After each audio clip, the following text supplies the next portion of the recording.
Sa loob ng kalahating taon, hindi sila kumain ng kanin. Prutas lang daw ang kanilang chinichibog.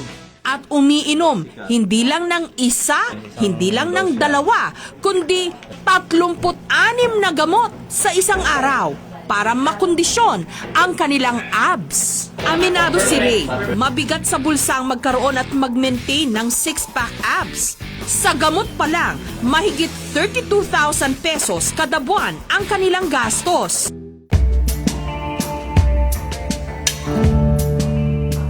Pero si Dr. Ed, sawang-sawa na raw maghintay.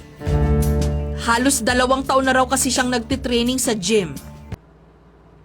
Doktor pa yun partida. Pero hindi pa rin magkaroon ng perfect abs.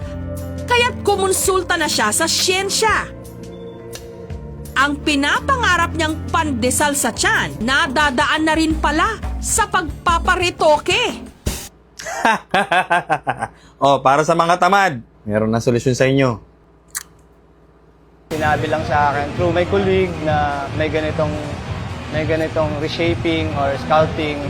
So sabi ko, since nandito na rin naman ako and nakita ko naman yung result, why not trying it? Ito ang abs etching. Sa loob lang ng 6 na oras, ooperahan ka para magkaroon ng 6-pack abs. Ang presyo nga lang, 200,000 pesos. Si Dr. Claudine Raura ang mistulang iskultor na gagawa ng 6-pack abs. Gusto yung magka-abs? 200,000 lang. No? Okay guys, don't get me wrong with that.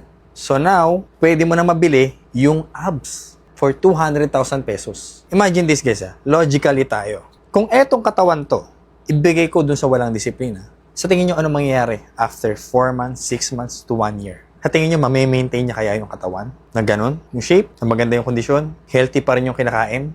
Na active pa rin sa gym? Pwede mong mabili yung mga bagay-bagay. But you cannot buy the discipline. Pwede mong pekiin yung pagiging mayaman, no? Yung maraming suot na alahas, may Rolex, mayroong mamahaling sasakyan, pero deep inside na pocket mo, wala naman palang laman. Masahol, utang-utang ka pa. So, lahat pwede mong pekiin.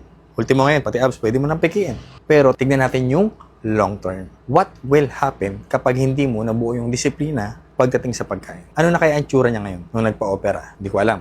Sipin mo sa 200,000 pesos, sa ganong katawan, in 4 months to 6 months, kaya kong palabasin yung abs niya. Sa ganong katawan, ha? Hindi ko sinabing sa lahat. Kasi baka mamaya obese ka, sabihin mo, bayaran kita 200,000, palabasin mo abs ko. Uy, teka lang. Sa ganong katawan. Sa ganong katawan, and make sure na bantay sarado kita, posibleng hindi ko mapalabas yung abs niya. Imposibleng hindi. Give me 4 to 6 months, labas yung abs niya. Isipin mo kasi sa 2 years na hinahirapan siya, meaning hindi siya consistent sa ginagawa niya. Sa 200,000, sobra-sobra yung 200,000 pesos mo. Di ka aware. 4 to 6 months, consistency, posibleng hindi lalabas yung abs niya. Money back guarantee kapag hindi ko napalabas yung abs niya sa ganyang katawan.